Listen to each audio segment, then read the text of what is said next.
They say we make an estimated 35,000 decisions a day. In the mornings, I'm trying to decide what type of coffee I want. Also, do I want a small cup, a normal cup, or do I want a massive cup of coffee? And what about my shoes? Am I in the mood for boots? Is it Chucks? Maybe Jordans. Nah, let's do the Chucks. No, definitely the boots. And when I sketch, sometimes I'm thinking big sketchbook, little sketchbook, medium. You know what, let's just go for the iPad. One thing is definitely true about all of this. I think we spend more time trying to decide between our options instead of doing the actual thing itself. But I believe it doesn't have to be that way because I think there's power in limitations. It sounds like a little bit of an oxymoron, I know that, but hang tight because I think it'll all start to make sense by the end of this video.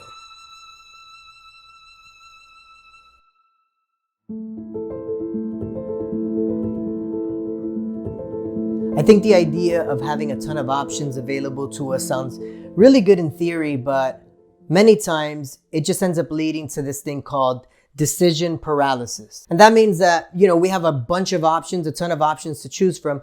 We just can't decide which one to actually choose. And so what ends up happening is that we become really frustrated and then we decide, I'll just make a decision about this later, or maybe tomorrow, or at some point. And this is because, again, having too many decisions causes a sort of paralysis in our decision-making process. And what that does is that eventually it just leads us to choosing to do nothing at all. Many years ago, I was a senior graphic designer at a fast food company. And I remember we held these focus groups. We were proposing an idea to have a build your own burger. And I remember the people in these focus groups, they went crazy over this. They thought the idea that I can stack the burger as tall as I want, that I can, add as many toppings, whatever sauces, at your disposal. The idea sounded incredible. And so they loved it. They said, yeah, let's do it. Well, can I tell you that with all of these options available to people, do you know what people ended up building with all of these options available to them is a regular, good old single patty cheeseburger. Yeah, that's because all of these decisions sounded great in theory.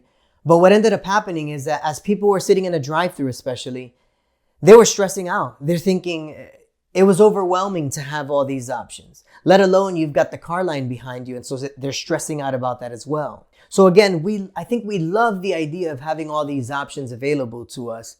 But in actuality, we're usually much happier with simplicity. I had this painting that I was working on. It was a study of a coffee cup. As I was setting up, I realized, man, I'm low on a couple of paints. And so I thought, you know what, I'll put this off to the side for now and I'll just get started when I can go ahead and buy some more paints and supplies. But then it hit me, I thought am I really gonna get back to this?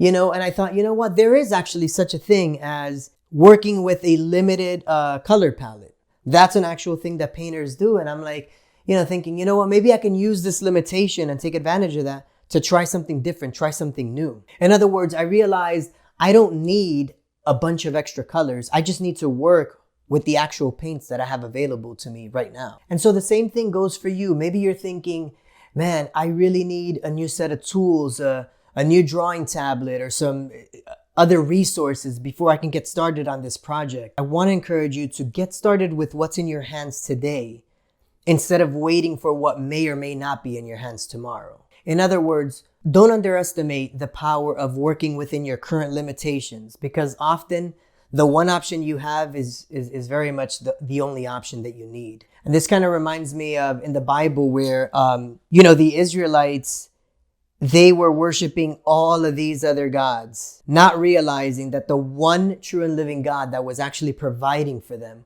was the only God that they needed to worship. And in fact, did you know that even intentional limitations has led to the creation of some of the world's most famous paintings? For example, Pablo Picasso, some of his most famous paintings were actually the ones that he created during his blue period, where a lot of those paintings were all monochromatic paintings where he was using 1 to maybe 2 colors. And so I thought, you know what, instead of just saying this and thinking it's a really good idea, let me actually put this to practice. Let me actually give this a shot. And so what I did was I used mostly white, raw umber, and then black. So just 2 or 3 colors at the most to get started on this painting and work within those limitations. Now, I will say that while painting is often a challenge. Once I got into the rhythm of mixing my colors, I found it much easier than working with a wide range color palette. What was really cool about this is that simplifying my color palette allowed me to focus more on the painting versus fumbling around through a bunch of different colors and things like that. So I want to encourage you today that if you find yourself stagnant because you keep finding yourself unable to decide between option A or B and all of these things, and they might be different for everybody. You might be thinking, should I use Photoshop or should I use Procreate? This tablet or that tablet? Should I sketch or should I paint? What course should I take? Or what platform should I be posting on? Friends, don't let all of these thoughts and decisions exhaust you, because they can. Just choose one and move forward with it. And please do me this favor. Once you make that decision, don't second guess yourself.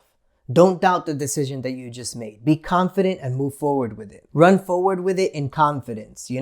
Finish your drawing, finish your painting, finish your course, whatever this thing may be. Just follow through with it all the way. Do like 2 Timothy says in the Bible. It says, fight the good fight, finish the race, and keep the faith. So I want to leave you with these two key takeaways for today. Number one, remember, friends, that worrying and choosing between too many options will often lead you to inaction. So choose something and move forward with it, and don't second guess yourself. Number two, don't let your current limitations be an excuse for stagnation. Get started with what's in your hands today and stop waiting for what may or may not be in your hands tomorrow. So let me know if this helped you, if this blessed you in any way. Whatever your thoughts might be, I really hope to read them in the comments below. And don't forget to like, subscribe, and hit the bell to be notified for more content to come soon. And keep the fire alive, my friends.